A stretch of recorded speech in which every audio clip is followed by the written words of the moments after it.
Are you there? Can I see you? If it's not a Michelob Ultra, it's a sparkling water. HEB 1877. I know that wasn't the best time for someone of my skin tone to be alive, but I like the sparkling water. I like the carbonation. You know, I do get my gallon of water in every day, but you know what I'm saying? I like to have a little bit on the taste buds, right? And I ain't no freaky dude. But what's up? It's your brother, your cousin, your uncle, your nephew, your friend, but I can't be your son, it's your kinfolk, William Jewell. Giving you my detail, that's how articulate. This is articulating rap. How y'all doing? How y'all doing? If you haven't already, make sure you hit that subscribe button down below and turn all the notifications on so you can get all the new content when I post them. I just came here to articulate and give you my detailed view of hip-hop from a telescopic and microscopic lens, from far away and close up. Right? And the hardest thing for me to do is get this mic exactly where I want and get my head exactly where I want it to get. But we're going to do the best we can. Right? We're going to do the best we can. And man, it was a pleasant surprise yesterday. I was pleasantly surprised when I heard about the BET Awards. I heard about the BET Awards happening, but as usual, I thought the BET Awards was going to be the typical BET Awards with a lot of new people that a lot of people don't know about, right? Doing new gimmicks, new antics to trying to attract the crowd. Right, I thought it would be uneventful. I thought the BET Awards, as J. Cole would say, I'm starting to see these N-words don't want it. But I was pleasantly surprised. Right, Kevin Hart hosted it, and I gotta tip my cap to Kev. I gotta tip my hat to what he's doing, what he's done, and what he will continue to do in this industry. I mean, you could love or hate him, but you cannot deny his success. You cannot deny his footprint, his foothold on the culture. You can't deny K Hart. And not just our culture, but the culture of America in general, because he has a large fan base and a lot of people find him funny. So I mean, just when he started off on that monologue, that was funny. How he just came in, roasted a couple of stars, even told Kirk Franklin to stop that that popping, that crotch popping, right? Like, that was just funny. That was hilarious. And, you know, he's bold, he's brave, he can tell jokes, and it won't be offensive. He can tell jokes, and it won't hurt anybody's feelings, but he can be a little bit edgy. He can cross the line at times and still make it enjoyable. So, I mean, although he's a safe comedian, right? Not as vulgar, not as disrespectful, you know, not as thought out when it comes to telling stories. He is the comedian of America, the greatest comedian right now. And even when I think about the Tom Brady roast, another epic, another legendary moment for K Hart to host, and for him to host this, right? Come on, man. You gotta tip your cap to black excellence. He's a mogul, right? He's going to be on the level of the Jay-Z's. I used to be able to say Diddy, but he's going to be on the level of the 50 Cents. He's going to be on the level of the Dr. Dre's. He's going to be on the level, and probably has surpassed the level of Dave Chappelle. Right, Kevin Hart is a force to be reckoned with. And this year's BET Awards, led by his comedic humor and relief, this BET Awards, led by his hosting, I think really captivated the audience, really got the culture's attention back, really made a statement about all the other hip hop awards and how big an award show, how glamorous an award show could be if we all participate. That's the main thing. We all gotta participate. Right? This can't work if we don't come together in solidarity. This can't work if we can't even have our biggest and best stars participate in performing, participate in hosting, participate in just coming to the awards and giving BET their presence. And I get it. BET stands for Black Entertainment Television, but it's BET owned by a black person. BET was up for sale. I think Tyler Perry got it. I know him and 50 Cent were vying for it. I don't know. But, you know, when it comes to BET, right, I think it got its swagger back. It got its capital SWAGger up. You know what I'm saying? So I salute BET in their approach and their intentionality with showcasing legendary shows like 106 in Park, with showcasing nostalgic shows like Rap City with Big Tigger, like showcasing Lil Wayne. Right? Just when I was seeing that performance, I thought about the performance that once captivated me as a young man. Gossip with the sample, haven't I been good to you? Haven't I been sweet to you? Stop analyzing, criticizing. Hey, that just kind of get me hyped just thinking about it. And he started off this performance with Welcome to the Carter. Like another sample, another crying beat. Like, and people talk down on the production. People talk down on the production of the Carter 6. And hey, I think regardless of, you know, what people said on the internet, you can tell Wayne isn't paying attention. And I mean, it's a good thing he's not paying attention, because he probably wouldn't even want to show his face. He probably would be embarrassed. He probably wouldn't even want to perform. He's talking about Halliburton and the Indiana Pacers versus the OKC Thunder. He's not even talking about the Carter 6.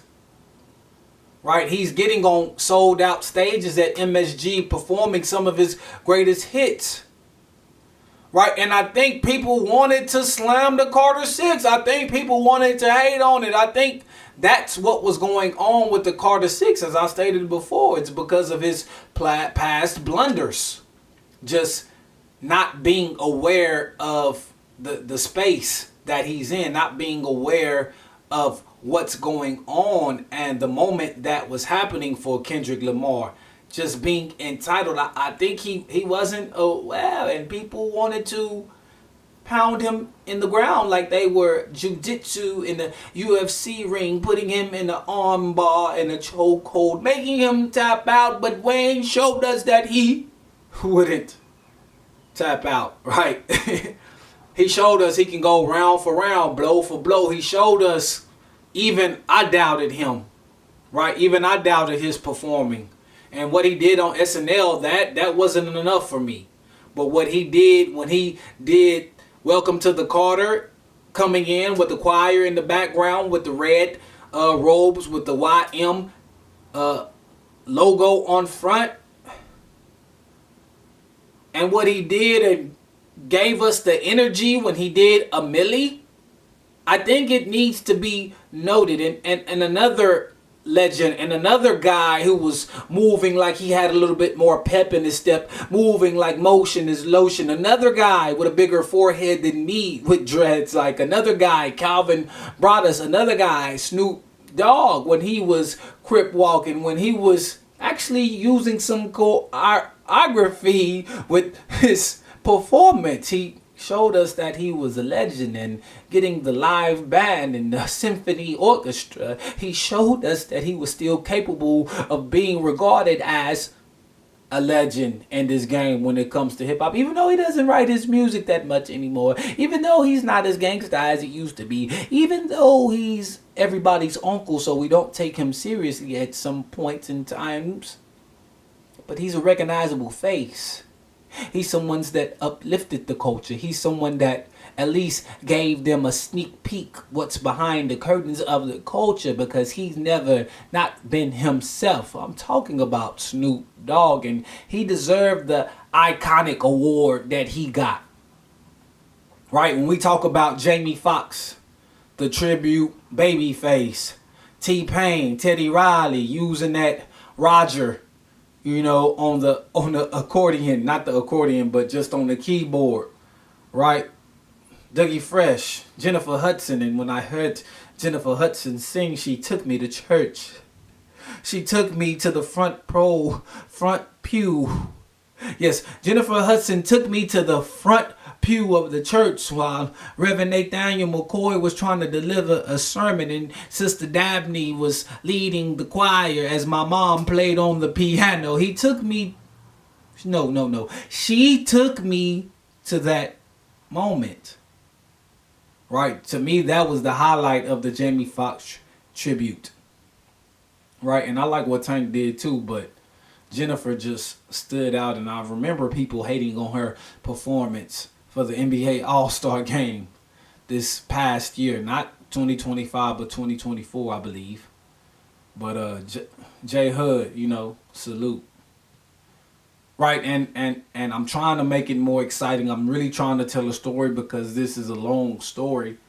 But it's just me just showing my gratitude to how BET was able to get our legends like Ludacris, as he performed the tribute to Jamie Foxx, as he's performed the freestyle on Rap City.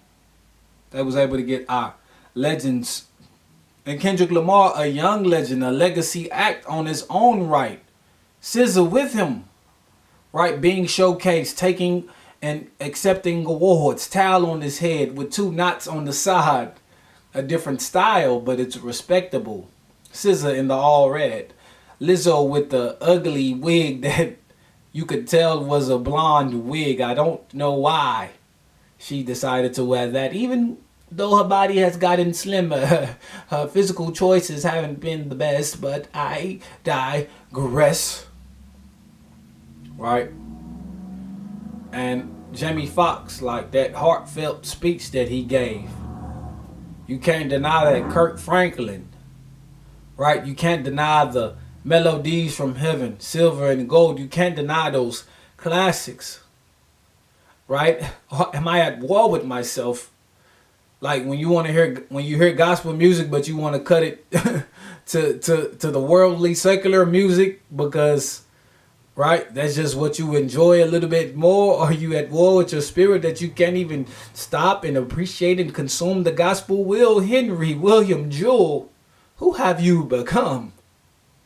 And you know what I skipped it for? You know what I cut the performance short for? I went to another clip. I went to the Playboy Cardi clip. And let's just say some of my opinions on Playboy Cardi have changed looking at that performance.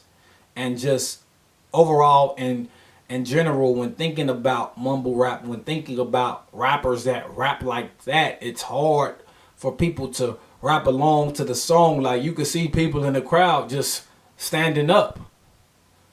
They was bobbing their head trying to like move with the rhythm, move with the beat, but they still wasn't able to find some lyrics they could chant along with. They wasn't able to sing along. They didn't know what Cardi was even saying. Only he knew what he was saying.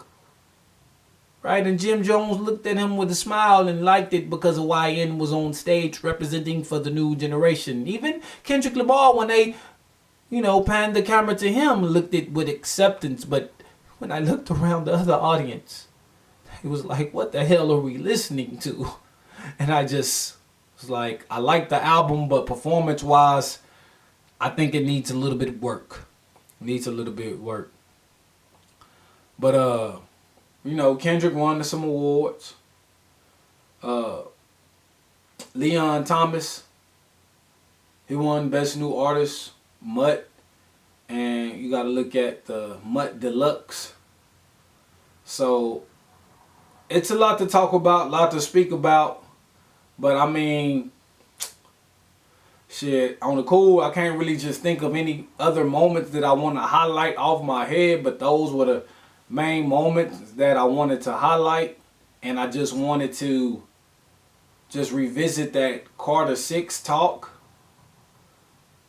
and just kind of talk a little bit more about it.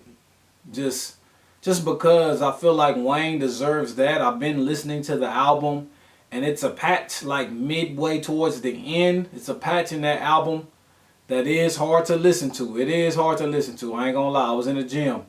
Like those first couple of tracks, they were easy going. They were easy going, but once you get to the auto tune Wayne, the guitar Wayne, the peanuts to an elephant Wayne, and Rari with his son Cameron Carter wasn't that bad. But the other song with Lil Novi, I didn't really appreciate. But I think if he was gonna put his songs on the album, I think he should have just put them all on one track. But again, it's still an inspiration to me to see a father pull strings like that. Then just thinking about the Wyclef song, he didn't need that Wyclef song. So you talk about the guitar song, you take away the other auto-tune songs, you take away the Lil Novi song, you take away that Wyclef song. I think the album can do some decent damage. I think it was just some tracks that didn't need to be in there. But again, like I said, Wayne was a skateboarder. Wayne is a pop star. Wayne wants to make a playlist type of album. The same thing we've seen Drake, the same thing we've seen SZA do, the same thing we've seen Beyonce do with the country music. You still are pleasing all of your fan base from different sectors.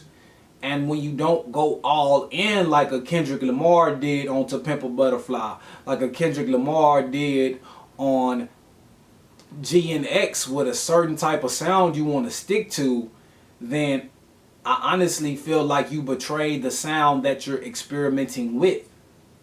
Because at least if you go with that sound, we'll know it's experimental and you trying this throughout the whole album. So I mean, we might talk a little bit more. That's just my current feelings on it. But it's your brother, your cousin, your uncle, your nephew, your friend, but I can't be your son as you can folk. William Jewell. Wow. Giving you my detail as I articulate. This is articulating. Rap, rap, rap.